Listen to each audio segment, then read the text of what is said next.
Kalau kita lihat di bulan Ramadan tahun ini adalah kesempatan baik untuk kemudian meningkatkan juga bagaimana penerimaan zakat, infak, dan sodakoh.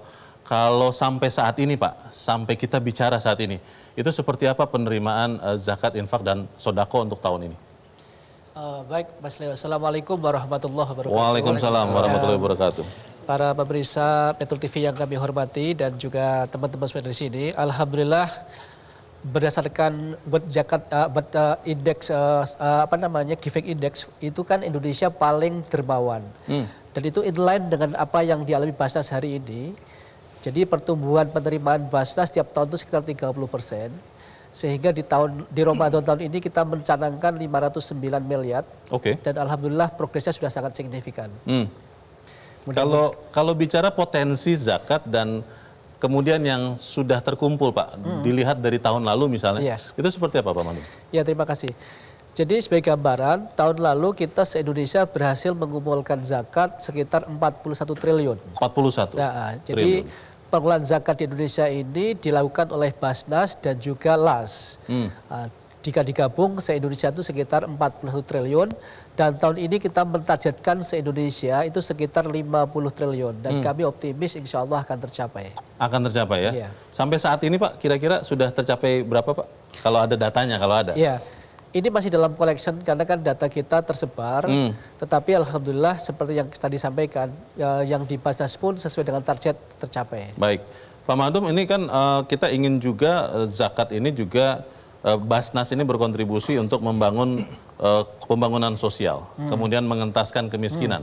Strategi Basnas untuk mencapai target itu apa Pak? Iya, jadi ada dua hal yang kami lakukan. Yang pertama adalah yang bersifat internal, karena ada beberapa mispersepsi dulu terhadap Basnas itu sendiri. Yang pertama kita melakukan apa yang disebut dengan penguatan. Ada 4 penguatan yang kita sampaikan. Yang pertama adalah penguatan kelembagaan itu sendiri. Kami mempertegas di masyarakat bahwa Basnas itu adalah lembaga pemerintah. Karena masih banyak persepsi Basnas disamakan dengan NGO. Itu juga penting kami sampaikan. Sehingga di 4 tahun terakhir ini kita sangat intensif untuk menjelaskan pada publik bahwa Basnas ini lembaga pemerintah non-struktural. Yang kedua, kita juga melakukan penguatan tata kelola. Ada standarisasi prosedur yang base-nya internasional. Kita mengadopsi ISO. Terus yang ketiga, kita ada penguatan tentang SDM sendiri.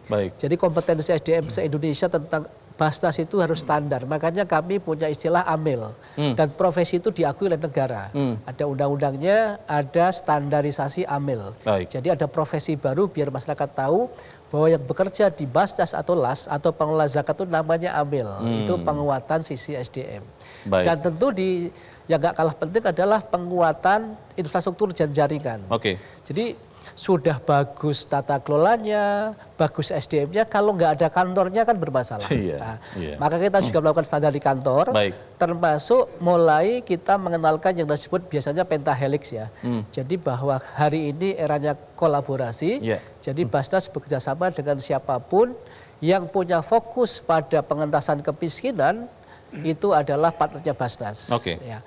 Itu yang sifat inward looking. Baru bagaimana strategi untuk bisa mengentaskan kemiskinan itu sendiri. Ya. Yang pertama adalah proporsi dana. Kita membagi dana untuk zakat, infak, sedekah ini dalam penyaluran itu ada 2. Sebagian untuk dana yang sifatnya konsumtif, yang kedua adalah sifat produktif. Itu yang pertama. Yang kedua untuk tujuan itu kita sasar sendiri. Yang pertama adalah kita berusaha untuk meringankan beban keluarga yang miskin. Jadi fokusnya adalah keluarga. Maka banyak program-program yang bersifat basisnya keluarga. Yang kedua adalah program-program yang tadi kami sebut produktif. Itu sifatnya untuk intervensi bagi mustahik yang bisa dikembangkan supaya berubah di tangan di atas. Karena kita punya slogan bagaimana memutus ketergantungan mustahik pada Basnas. Sebelum dijelaskan lebih lanjut Pak Mahdum, saya akan beralih dulu karena ini sangat menarik. Tapi yang ketiga yang paling penting ini, izin. Basnas juga berusaha menyasar kantong-kantong kemiskinan di remote area, di daerah perbatasan dan minoritas. Itu penting. Baik, terima kasih. Jelajahi cara baru mendapatkan informasi. Download Metro TV Extend sekarang.